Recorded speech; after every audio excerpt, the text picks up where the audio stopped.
करिश्मा, मैंने तो सुना है कि तेरा रिश्ता बहुत अच्छे घर में लगा है। अब तो तू भी शहर के पक्के मकान में रहेगी। क्या यार निशा, तू इतनी खुश हो रही है? यहाँ तो सोच सोच कर मेरा सर फटा जा रहा है। मैं कच्चे मकान में रहने वाली लड़की पक्के मकान में कैसे रहूंगी? हम लोग इतने गरीब हैं, हमें तो समझ नहीं आ रहा कि हम बारातियों का स्वागत कैसे करेंगे।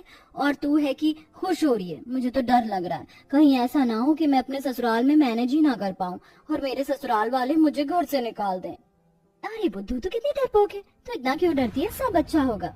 निशा से बात करने के बाद करिश्मा को थोड़ा अच्छा लगता है। समय यूं ही गुजरता है और बहुत जल्द करिश्मा की शादी हो जाती है। शादी के बाद जब करिश्मा अपनी गाड़ी से नीचे उतरती है और अपना घर देखती है तो उसकी आंखें फटी की फटी रह जाती हैं। ये घर मेरे घर से कितना बड़ा और सुंदर है। यहाँ पर कितनी सारी लाइट जल रही है, सोफा है, टेबल है, कुर्सी है। घर कितना ज्यादा सुंदर लग रहा है। हे भगवान, बस मेरे ससुराल वाले भी अच्छे हों। बहू, खड़ी खड़ी क्या सोच रही हो? कलश गिराकर गृह प्रवेश करो और जल्दी से ही घर में आकर मुझे शगुन भी दो। आखिर मैं आपकी इकलौती नंद जो हूँ। तुझे तो हर समय शगुन की ही पड़ी रहती है। ये नहीं दिखाई दे रहा कि भाभी थक गई हैं। भैया, मैं आपको बहुत अच्छे से जानती हूँ। भाभी की आड़ में आप बचने की कोशिश करो। वैसे भी हमारे घर में एसी लगा है, भाभी को ज्यादा गर्मी नहीं लगेगी। क्यों भाभी, सही कहा ना मैंने? विपाशा की बात सुनकर करिश्मा कुछ नहीं बोलती और शर्मा जाती है। सुमित्रा अपनी बहू का गृह प्रवेश करवाती है और सभी अपने कमरे में सोने के लिए चले जाते हैं।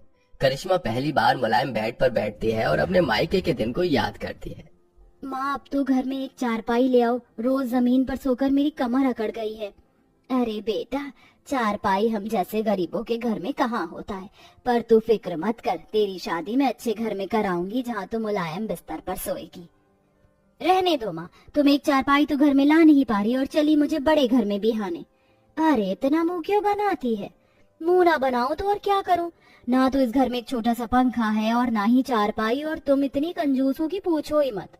माँ, तुम सही कहती थी। इस बिस्तर पर बैठकर ऐसा लग रहा है जैसे मैं किसी मखमल बिस्तर पर हूँ। मेरे घर में तो एसी भी लगा है, गर्मी का एहसास ही नहीं हो रहा। करिश्मा, कैसा लगा तुम्हें हमारा कमरा? और देखो, मैं तुम्हारे लिए शादी का गिफ्ट लेकर आया हूँ। एक बार खोलकर देखो। अरे ये तो सोने की अंगूठी है।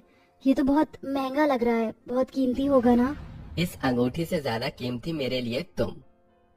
अमित का प्यार देखकर करिश्मा बहुत खुश होती है और अगले दिन करिश्मा की पहली रसोई होती है। अरे बिपाशा बेटा, आज तेरी भाभी की पहली रसोई है, जरा घर के कामों में उसका हाथ बटा दे। हाँ हाँ माँ, जानती हूँ। चलो भाभी, मैं आपको हमारे घर की रसोई दिखाती हूँ और क्या सामान कहाँ रखा ये भी बताती हूँ। अगर आपको मेरी मदद चाहिए हो तो कह देना, मैं आपके साथ रसोई में ही खड़ी रहूंगी तब तक जब तक आपका खाना नहीं बन जाएगा। अरे अब बस बोलती रहेगी या रसोई में भी जाएगी? आशा के कहने पर विपाशा अपनी भाभी को रसोई में ले जाती है, जहाँ रसोई और गैस सिलेंडर, ढेर सारे मसाले, आटा, चावल के अलग अलग कंटेनर, ये सब देखकर करिश्मा थोड़ी घबरा जाती है। अपनी भाभी की घबराहट देख विपाशा उससे कहती है, क्या हुआ भाभी, आप बड़ी परेशान लग रही हैं? नहीं नहीं नहीं, ऐसा कुछ नहीं है। वो आज मेरा ससुराल में पहला दिन है ना, बस इसीलिए थोड़ी घबराहट हो रही है। भाभी आप घबराइए मत, मैं आपके साथ हूँ ना। मैं आपकी मदद करूंगी और आपको बताऊंगी किस चीज का कैसे इस्तेमाल होता है। नहीं नहीं बिपाशा, तुम मुझे बस बता दो रसोई में आटा चावल दाल कहाँ रखा है, मैं खाना खुद बना लूंगी। करिश्मा अपनी नंद की मदद नहीं लेती और उसे रसोई से बाहर भेज देती है। और जब करिश्मा खाना बनाने लगती है तो उसे कहीं सिलबट्टा नजर नहीं आता और वो अपनी नंद को आवाज देती है। क्या हुआ भाभी, कोई प्रॉब्लम है क्या? वो मुझे सब्जी के लिए कुछ मसाले पीसने थे। मुझे समझ नहीं आ रहा कि ये मसाले कैसे पीसूं। मुझे कहीं सिलबट्टा नजर नहीं आ रहा। मैंने पूरी रसोई छान मारी। भाभी बस इतनी सी बात, यहाँ कुछ भी सिलबट्टे पर चीज नहीं, मिक्सी में पीसी जाती है। देखिए मैं आपको बताती हूँ कि मिक्सी में मसाला कैसे पीसा जाता है और इस मिक्सी का इस्तेमाल कैसे होता है। और आपने अब तक चिमनी क्यों नहीं चालू करी? आप अगर सब्जी में तड़का लगाओगे तो पूरे घर में छौंक लग जाएगा। वो मुझे पता नहीं था। कोई बात नहीं भाभी, धीरे धीरे सब पता चल जाएगा।